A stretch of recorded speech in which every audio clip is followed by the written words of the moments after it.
এই মুহূর্তে আপনারা যাকে আমার সাথে দেখছেন উনি একজন বয়স্ক প্রতিবন্ধী মুরব্বী মানুষ। উনি প্রায় 10 বছর থেকে গৃহহারা।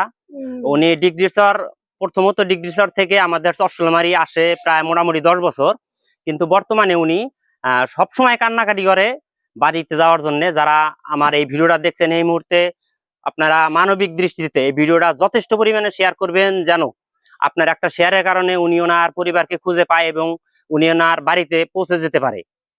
আমাদের সাথে যে বৃদ্ধ মহিলাটি কি দেখছেন আপনারা, ইনি মোটামুটি 10 বছর ধরে গৃহহারা এবং অন্যের বাড়িতে আশ্রয় নিয়ে আছে, তার পরিবারের কাছে ফিরে যেতে চাচ্ছে। উনি এই যে আমার এই আন্টির বাসায় আছে কয়েক বছর থেকে। বিস্তারিত একটু শুনবো, আপনারা একটু সাথে থাকবেন এবং বিস্তারিত জানবেন এবং ভিডিওটা একটু শেয়ার করবেন আপনারা। আন্টি, এই লোকটি আপনার বাসায় কতদিন থেকে আশ্রয় নিয়ে আছে? 15 বছর। কিভাবে আসলো উনি? ইন্ডিয়া থেকে একটা টোপলা কাহিলে নিয়া আরই আসছে আসছে আইসা গ্রাম দিয়া ঘুরে বেড়াইছে, খাইছে। একদিন জরির সময় চিৎকার দিয়া আমার ঘরে উঠছে। ওই অবস্থায় আমার বাড়িতে যে 15 বছর কাইটা গেল। এখন আমরা জিজ্ঞাস করি যে তোমার ছেলে মেয়ে কয়জন, কি সমাচার, বাপ মা আছে? খালি মা মা করে কান্দে।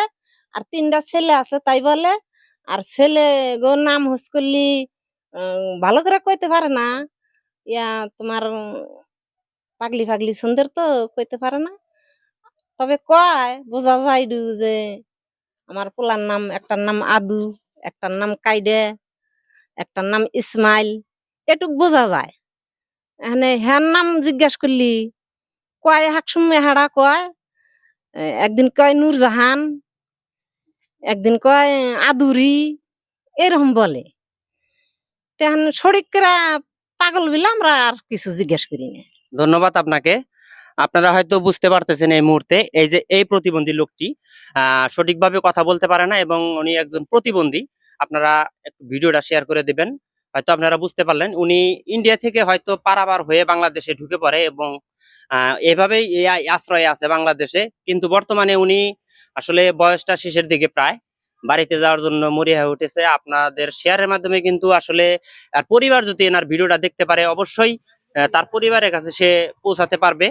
আপনারা একটু, যারা আমাদের ইন্ডিয়া আনন্দর বাজারের এই পাশে ডিগ্রিচর যারা বসবাস করেন, এই ভিডিওটা ডিগ্রিচর থেকে যথেষ্ট পরিমাণে শেয়ার করে দিবেন। আমি আশাবাদী ডিগ্রিচর থেকে ভিডিওটা প্রত্যেকটা মোবাইল থেকে শেয়ার করবেন, যেন এই লোকটি তার পরিবারকে খুঁজে পায় এবং আপনাদের সহযোগিতায় যেন উনি তার পরিবারের কাছে পৌঁছে যেতে পারে।